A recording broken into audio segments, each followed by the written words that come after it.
Hello everyone, X4 here, and welcome to JoJolion Chapter 99 review, which I'm sure you guys are all very excited for. If you've read the chapter yourself or seen spoilers, this chapter is absolutely bonkers. Probably the craziest chapter we've had in JoJolion ever, period. Well, maybe one of the craziest chapters in all of JoJo, considering just how bizarre things get in the lore that ARAKI explains in this chapter.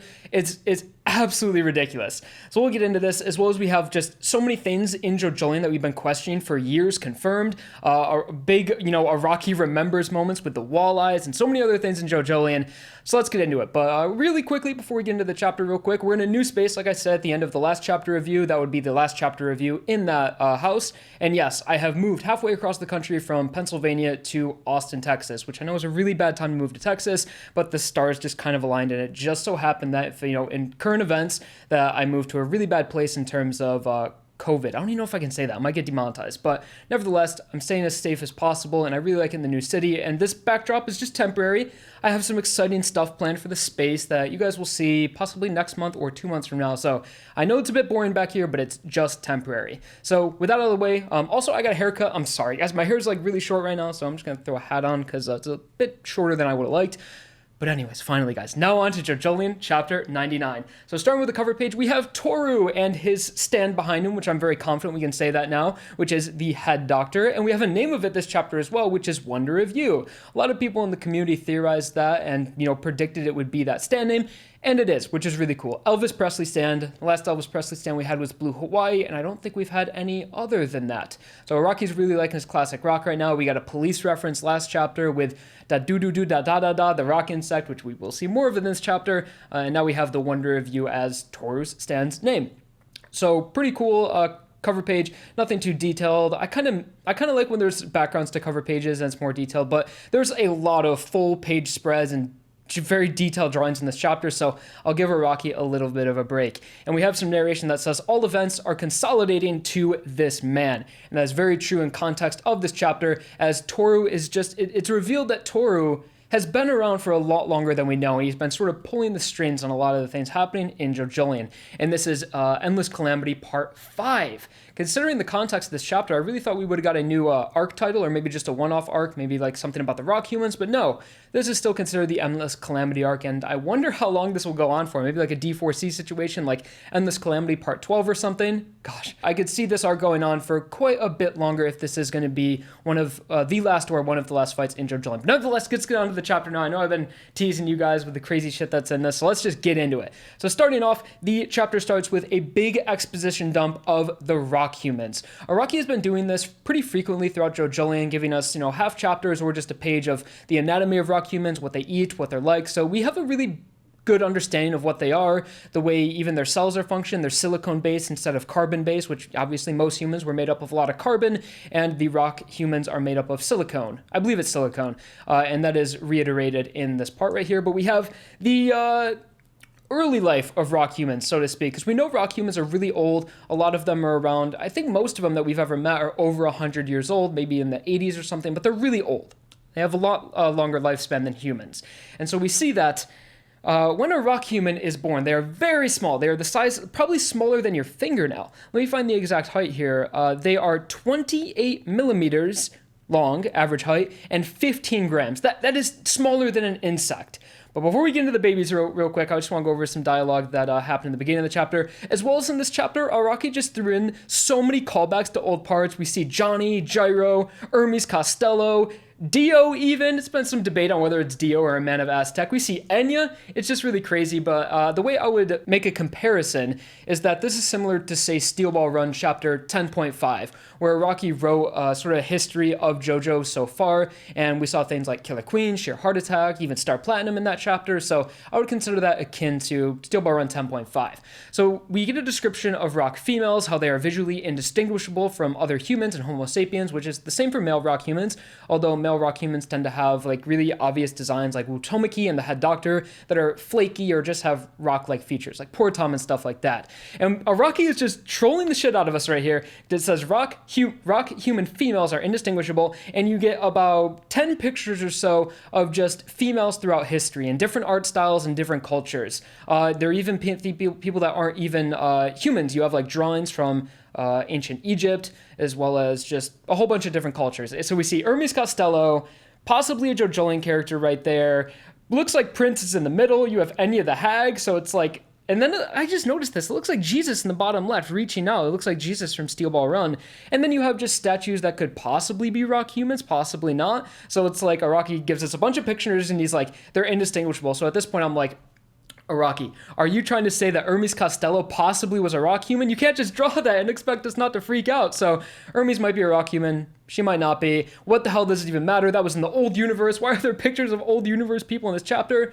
But nevertheless, continuing on forward, some more ambiguity from ARAKI here, where we see a woman carrying out her newly born rock human into the forest, and it looks like Rina Higashikata a lot, but it doesn't make sense why it would be Rina Higashikata, because she had George Joestar, who appeared in the Legend of Johnny Joestar arc, so him being a baby doesn't really make sense when we see in this chapter how rock babies grow. So it looks like Rina, but it's not. I see a lot of people maybe making theories of who this woman is. I think it's ARAKI just drawing a random character that gave birth to a rock human. And she is obviously a rock female as well, because I believe only rock females can give birth to a rock human.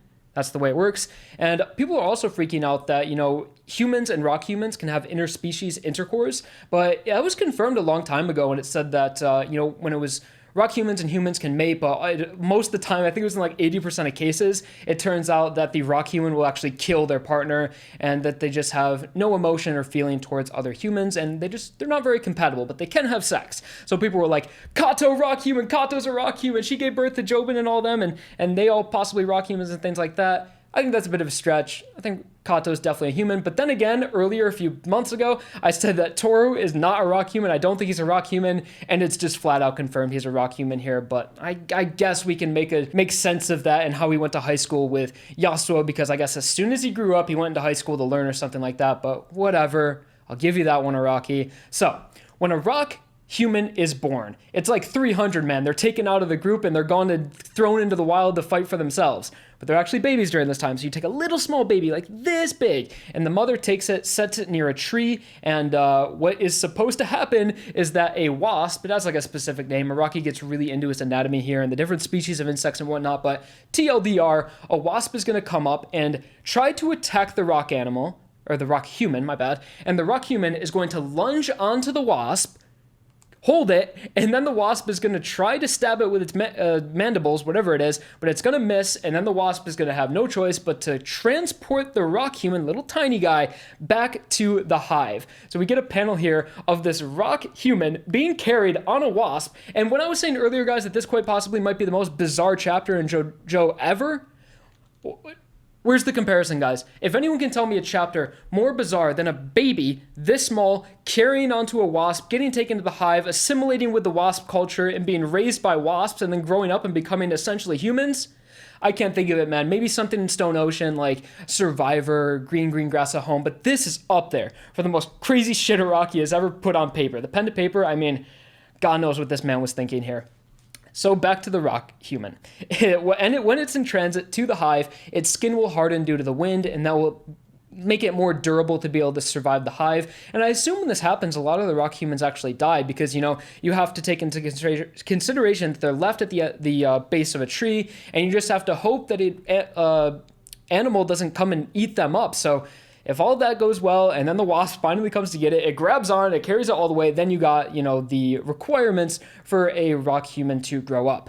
So once the rock human is in the wasp, it just rolls around in the honey for a while, and this is actually a huge ARAKI remembers moment, because way long ago, maybe chapter 40, 20 around there was a panel where ARAKI described the anatomy of rock humans, and it says they like honey, but they don't like mangoes that much. But this is why they like honey, I guess, because they spend the first 17 damn years of their life inside a beehive. Again, guys, craziest shit ARAKI has ever wrote, I swear to God. So yeah, the baby rolls around in the beehive, it tries to locate the mother, and then it assimilates with the queen, the mother of mothers. And within the beehive, they learn things like the laws of nature, the flow of time, the concept of numbers, and the ways to live within a structure called a group, which honestly doesn't sound that bad. People are like, I was raised by wolves.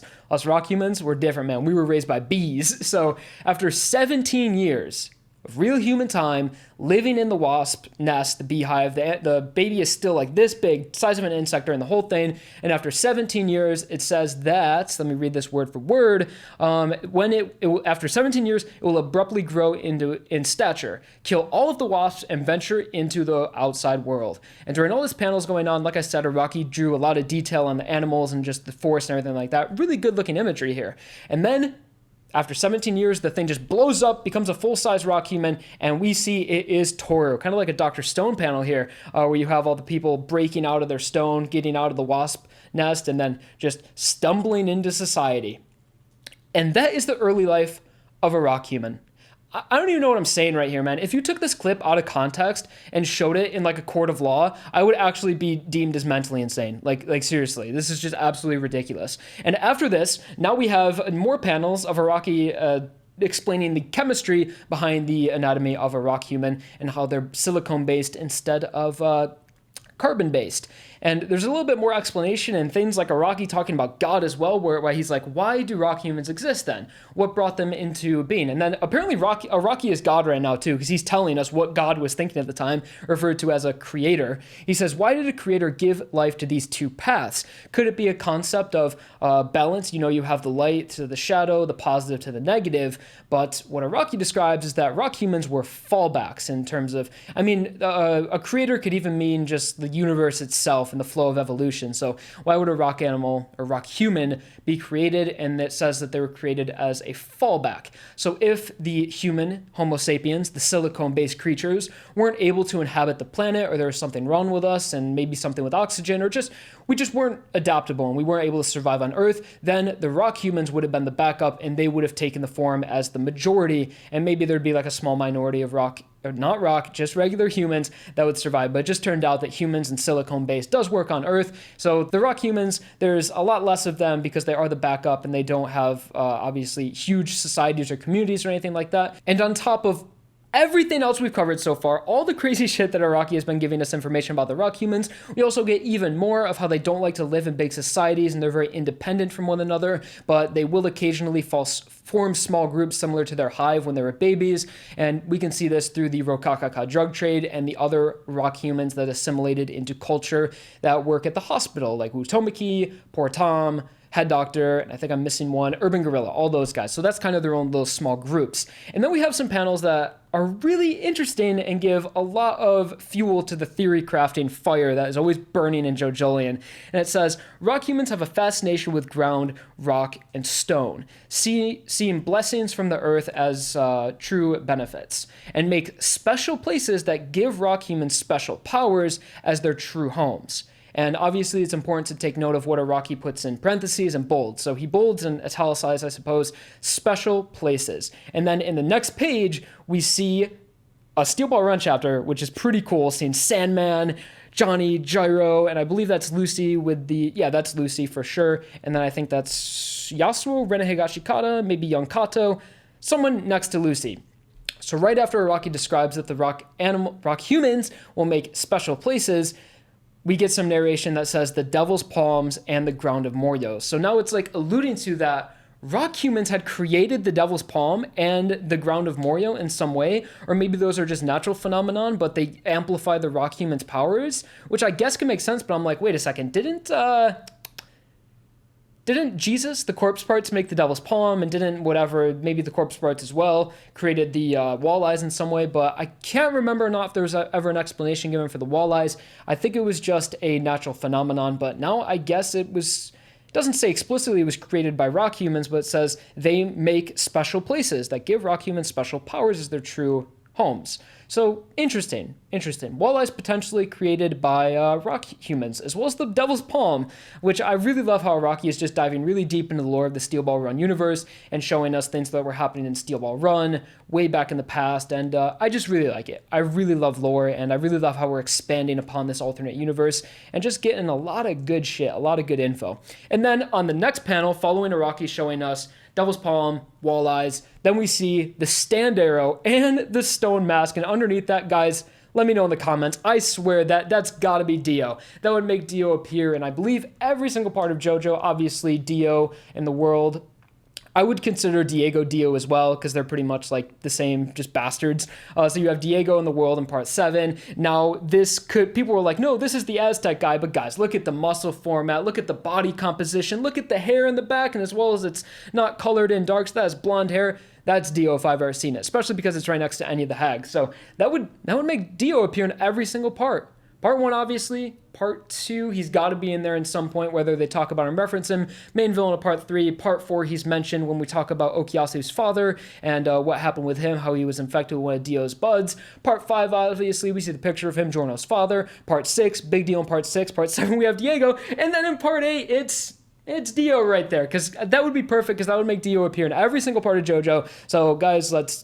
just say it's Dio and leave it at that. Okay, but continuing on in the chapter, we're now bringing up to present time, and before that, we see just Toru outside the Higashikata home, assuming where he is in real time right now, and then we get another panel of him being at the top, where you have all of his subordinates under him, or at least that's the way I interpret that, by the way it's drawn. So you have poor Tom at the bottom, being shot through the mouth at the end of the Ozone Baby arc, Urban Gorilla Wutomaki, Do Re Mi Fa Sol La Ti Do, and then Toru at the top, which really gives the impression that he is like the big bad guy behind all of this, and he was in charge of everything and controlling it. So if this isn't reason enough to believe that Toru is the stand user of the head doctor as well as the big bad guy in this part, I don't know how to convince you, but for me right now, this definitely is alluding to just Toru being the big bad guy. So that concludes the first part of this chapter. This chapter is split up into about 3 sections here. We have obviously the big lore exposition, then some stuff with young Norisuke and Mamazuku, and then at the end we're back in present time. So getting into young Mamazuku here with the braids in the eraser top, one of the wackest haircuts I've ever seen, but don't disrespect the swag. I love Mamazuku. I don't care what kind of hairstyle he has. It looks good. It also reminds me of Jario's father from part 7. So Mamazuku's just looking fresh as always. So we see him at a funeral, and then in the background we see Mamazuku's father. Mamazuku's father, design confirmed. And I really didn't know who this was at first. I was like, hold on, okay, who is this person? He has the eraser top. And then it took me a minute to see the braids, and I was like, oh shit. This is young Mamazuku. And we see that Mamazuku's father and Norisuke were really good friends, and I believe they probably worked together when Norisuke was first building up the Higashikata fruit parlor. And then, due to some unforeseen circumstances that we'll see later in the chapter, Mamazuku's father died, and he had to sort of take up the head of the family, of the Mamazuku. I believe his last name's Rai. I guess Mamazuku family, and he had to take over the orchard, and that sort of led Mamazuku down this path in this profession that he is now. So it's interesting to think of Mamazuku. Maybe he really wasn't into plants, but it was just something he was forced to do. But based on his character, I say he really likes what he does, and he really enjoys continuing his father's legacy. So we see young Norisuke giving comfort to young Mamazuku, and just Norisuke looks fucking damn good here when he's young, man. Damn, look at young Norisuke. He looks like Jobin. His face in this panel really reminds me of Jobin. So they're both looking fresh. So I believe this is probably how Mamazuku and Norisuke first met each other. And then obviously as Mamazuku got older, or just immediately, he continued to work with Norisuke. So some good Mamazuku lore right here.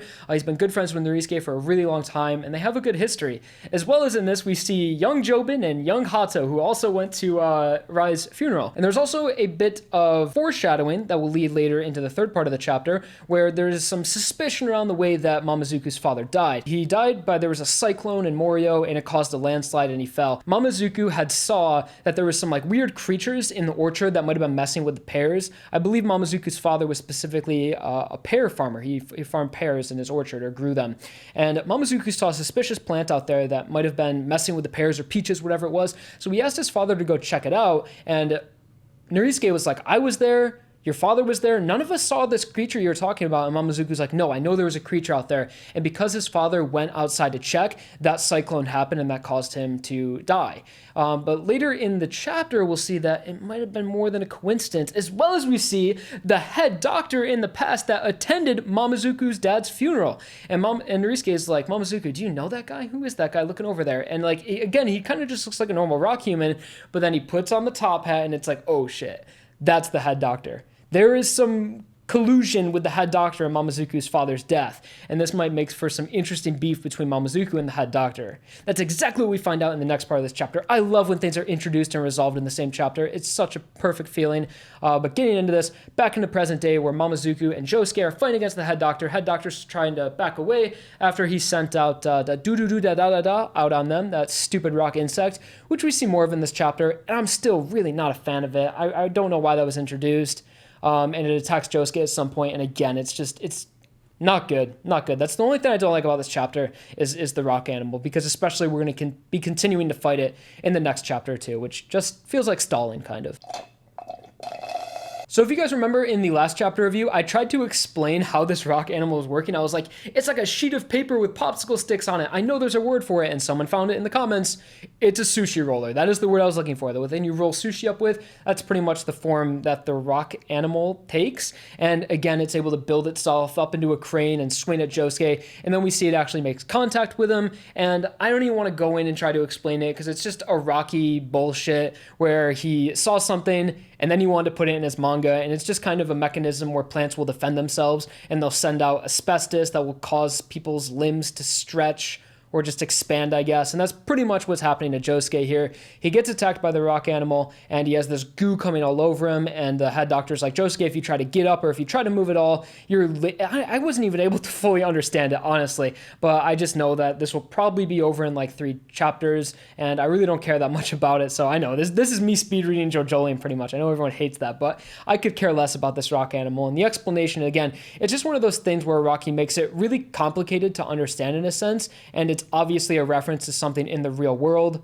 And I mean, it's like let's take Dragon's Dream, for example, where Araki tried to write feng shui into his manga. This is Araki trying to write plant defense mechanisms into an ability in some way. And for me, it's just kind of a miss, not necessarily because of its ability, but because of where it's taking place right now, how the head doctors finally confront Josuke, and then we just get this random freaking, it's not even a rock animal, it's a rock insect, but I guess it is relevant to the story in some way, because I believe this is the same rock insect that Mamazuku had saw at his home, and it kind of is connected to his father's death and all of that. But that's about it for da-do-do-do-da-da-da-da. If you guys care, again, I'm not really going to talk much about it. You guys can go back into the chapter and get into its ability, but somehow Josuke is going...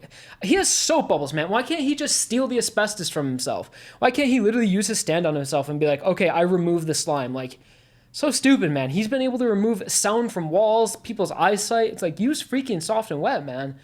Don't give your characters ability, Araki, if you're just going to ignore them and not have them use them. It's kind of frustrating.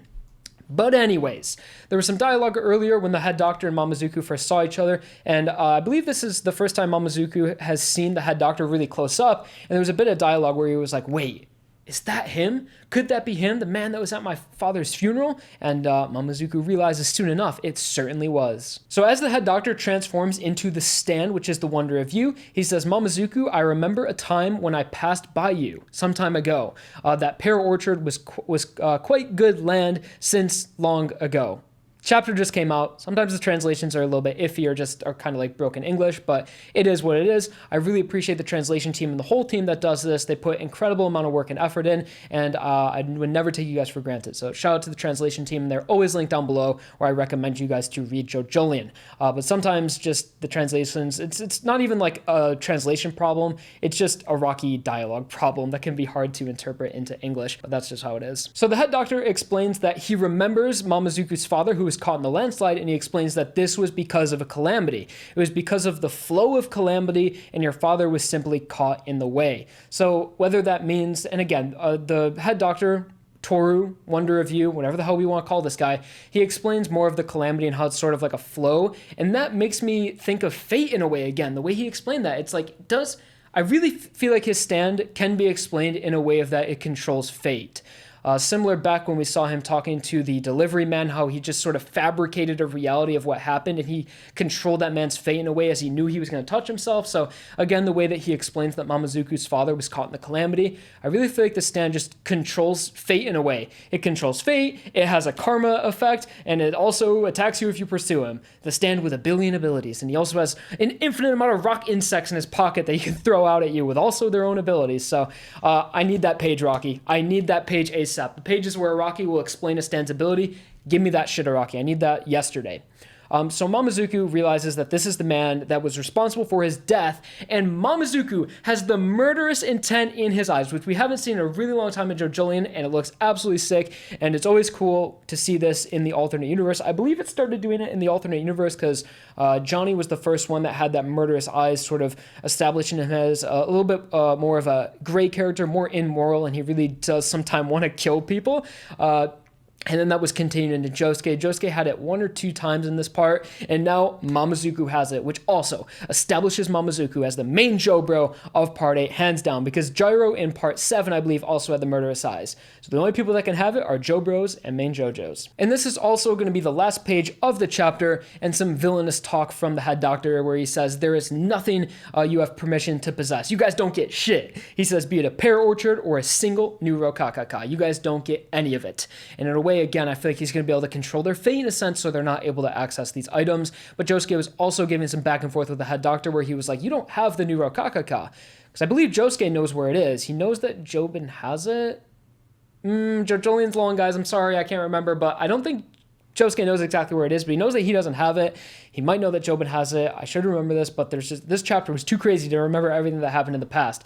But the head doctor, obviously, is also Toru, and Toru is at the Higashikata estate going to pick up the new Rokakaka. So the head doctor says that the new Rokakaka is on its way to me. It's gonna come here. And then the chapter just ends off with Josuke continuing to be attacked by the rock insect, which I'm not a fan of. But all in all, I think that was a good end to the chapter and gave some anticipation for what is going to happen in the next chapter, whether Mamazuku has the murderous intent and he just goes absolutely crazy and tries to attack the head doctor. But yeah. 9 out of 10 chapter here. Definitely really up there in JoJolion, and in terms of how just batshit crazy it was and bizarre. Maybe the most bizarre chapter of JoJolion, guys. I have to reiterate that as much as possible. And just a baby grabbing onto a wasp, being raised by bees in the beehive for 17 years, and then coming out and assimilating into society. Just really crazy shit. And just, it's funny to think that every single rock human went through that process. Wu Tomaki, Urban Gorilla, Vitamin C's user, Damo Tamaki, I Am a Rock, Yotsuyu was his name. Just all of those guys. They were all raised by bees, and then they just get up and simulate into society and do their own thing and maybe meet other... I wonder how rock humans meet. I wonder if there's like an AA rock human meeting where it's like, hey, if you're a rock, come to this meeting. And then they all group up and they form their own the groups, like the drug trade or anything like that. But rock human lore is crazy, and it made me think of some previous things that have happened in JoJolion. If you guys remember in chapter 22 of JoJolion, there was that mysterious baby that had washed up on the shore with jewelry on him. It's still really unconfirmed of who that baby was. The hair similarly looks like Toru, but again, I don't think that could be a rock... That couldn't be a rock human now that we know what happens, because like a rock... There's no such thing as a baby rock human. It can't be a thing, because when they are technically babies, they're pretty much insects. Like they're super tiny, and then after 17 years, they expand. They get really big. So I guess that baby can't be a rock human.